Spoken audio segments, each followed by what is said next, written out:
puisque je veux avant tout souhaiter la bienvenue et remercier pour leur présence et refaire tous ces remerciements à M.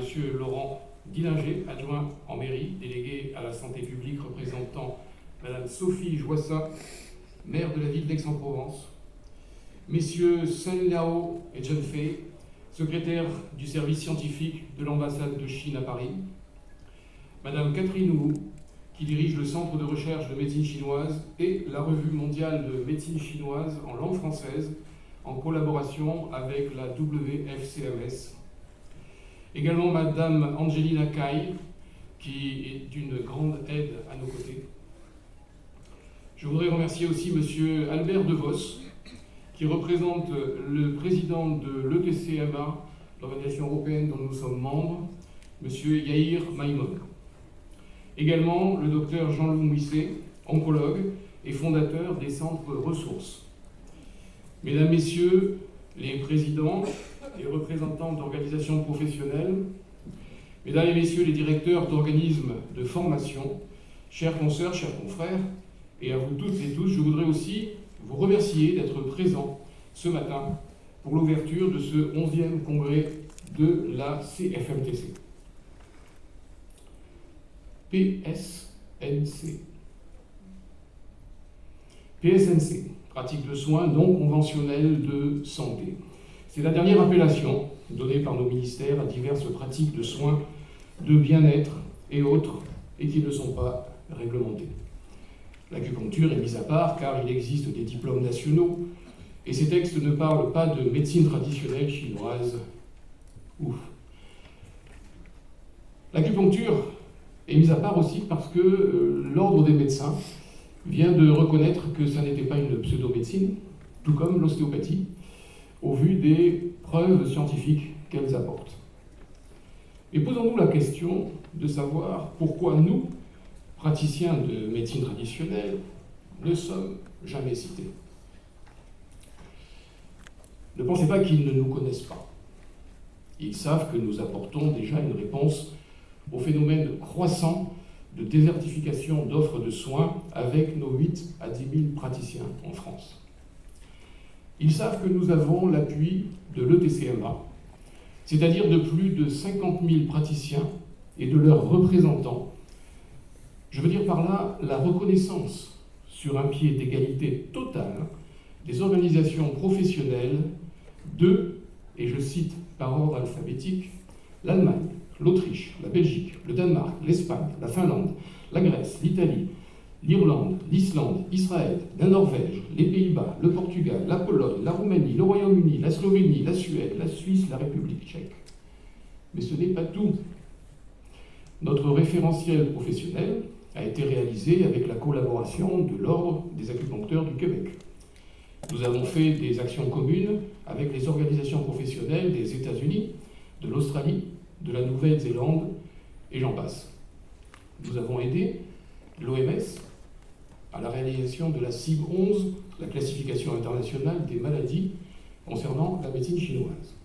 Nous avons co-organisé la WAD, World Acupuncture Day, en 2018, au siège de l'UNESCO à Paris, avec, entre autres, les médecins acupuncteurs.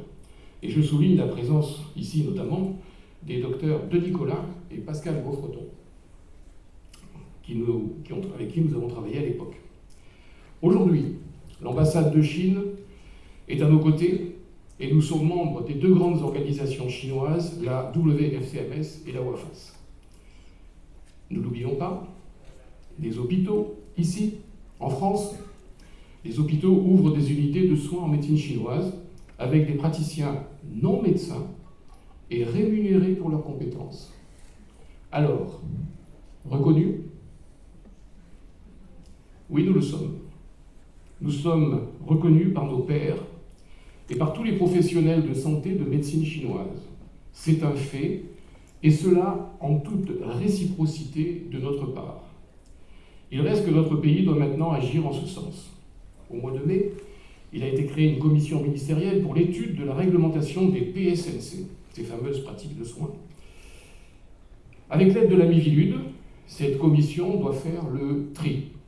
Tout cela est maintenant sous la direction de mesdames Agnès Firmin-Le Bourdeau, déléguée chargée de l'organisation territoriale et des professions de santé auprès du ministre de la Santé et de la Prévention, M. Aurélien Rousseau, et de Mme Sabrina Agresti-Roubache en qualité de secrétaire d'État chargée de la citoyenneté et de la vie.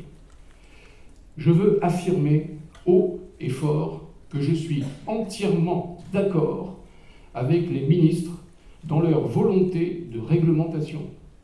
Il y a en France quelques pseudo-praticiens, quelques pseudo-formations en médecine chinoise, et il y a l'immense majorité des praticiens et écoles qui travaillent sérieusement dans les règles de l'art de la médecine chinoise, dans le respect de leurs patients, et en toute fraternité et confraternité plutôt, avec tous les acteurs de la santé de ce pays.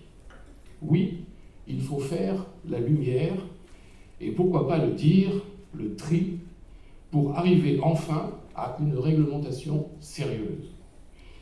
Conscients de cette problématique, nous demandons cette réglementation depuis des années. Pour cela, nous avons fait les nécessaires. Nous nous sommes unis en confédération. Nous nous sommes auto-réglementés en créant un référentiel professionnel, un manuel qualité, aussi bien pour les praticiens que pour les établissements de formation, avec un code d'éthique et de déontologie. Nous organisons tous les ans un examen national pour l'obtention d'une certification confédérale, le DNMTC.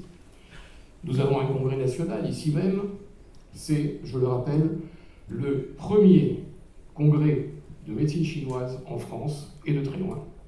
C'est le deuxième en Europe, après celui de Rothenburg en Allemagne. Comme dit le TCMA, Together we are stronger. Ensemble, nous sommes plus forts. Et nous aussi, one voice.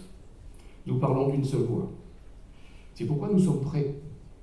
C'est pourquoi nous sommes unis en confédération autour de tous nos projets. C'est pourquoi je demande aujourd'hui à mesdames les ministres, ainsi qu'à monsieur le ministre de la Santé, et au nom de la Confédération, c'est-à-dire en notre nom à toutes et tous, des rencontres afin d'amorcer enfin le processus de réglementation et de reconnaissance de notre profession de praticien en médecine chinoise. Il est temps.